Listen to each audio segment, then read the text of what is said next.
നമുക്കെല്ലാവർക്കും അറിയാവുന്ന മനോഹര വചനം, സങ്കീർത്തനം 23:1. കർത്താവാണ് എൻ്റെ ഇടയൻ, എനിക്കൊന്നിനും കുറവുണ്ടാവുകയില്ല. എന്തിനാണ് കുറവ്? എല്ലാം കൂടുതൽ മാത്രമേ നമുക്കുള്ളൂ.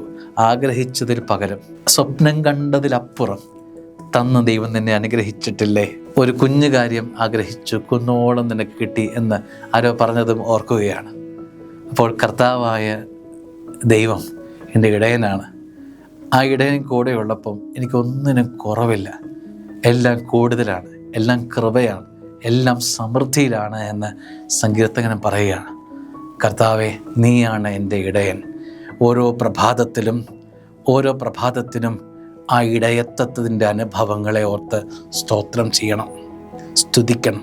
കർത്താവേ, നീ എൻ്റെ ജീവിതത്തിന് ഇടയനായി നിൽക്കുന്നത് കൊണ്ടാണ് എൻ്റെ ജീവിതത്തിൽ സമൃദ്ധിയുള്ളത് എന്നാണ് സങ്കീർത്തകൻ 23:1 പറയുന്നതെന്ന് ഓർക്കാം.